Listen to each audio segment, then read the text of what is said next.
Kuwasaidia watoto waliopoteza wazazi wao ni miongoni mwa amali njema zinazompendeza Mwenyezi Mungu. Kauli hiyo imetolewa na mbunge wa jimbo la Mpendai, Muhammad Kasim Salum Morgan, wakati wa hafla ya mashindano ya Qur'ani yaliyofanyika Migombani Botanic, wilaya mjini Unguja, Zanzibar. Morgan amesema kuwajali mayatima ni wajibu wa jamii nzima, akiahidi katika kipindi chake cha uongozi kuwaunga mkono vituo vinavyowahudumia watoto hao katika jimbo hilo hatua kwa hatua, pamoja na kuviunganisha na jamii na taasisi za kidini ili kuimarisha malezi na elimu yao.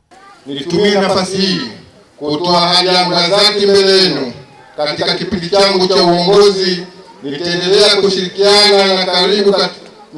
kushirikiana kwa karibu na foundation zote zilizopo ndani ya jimbo la Mpendai.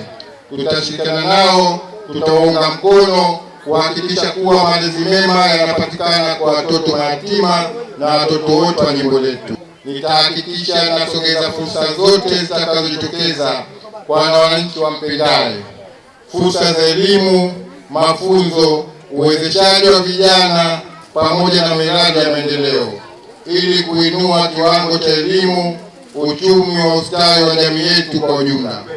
Lengo letu ni kuona watoto hawa wanaohifadhi Qur'an leo wanakuwa viongozi bora.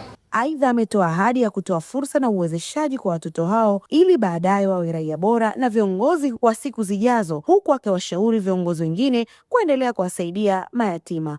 Awali, katika taarifa aliyotoa katibu wa Munawwar Foundation, Sharifu Ali Sharifu, amemuomba mbunge Morgan kuwa mlezi wa jumuiya hiyo kwa vitendo na sio maneno, akieleza kuwa ofisi ya mayatima ya Mpendai Migombani inawahudumia mayatima 100 wakiwemo wanawake 70 na wanaume 40 pamoja na watu 70 wenye mazingira magumu, huku akibainisha kuwa mayatima 40 kwa Ramadhani hii bado hawajafikiwa hadi sasa. Viongozi wenzako waliopita wengine tuliwapa nafasi kama hii lakini hawakufaulu. Wewe tunakurejea na kukuambia umefaulu 90% katika taasisi yetu, kuona kama una upenzi na una mapenzi na mayatima hao.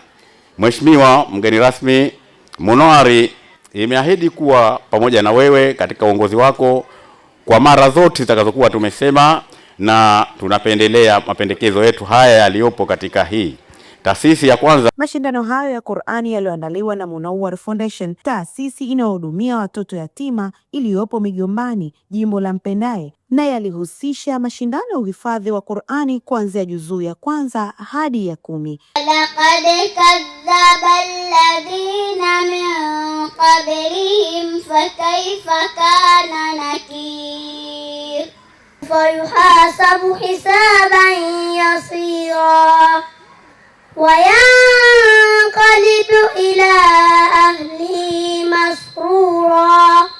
Hizi ni ripoti za Asam Fatma Benadi, nyuma kamera Abdillahi Abdullah, Asam Online TV.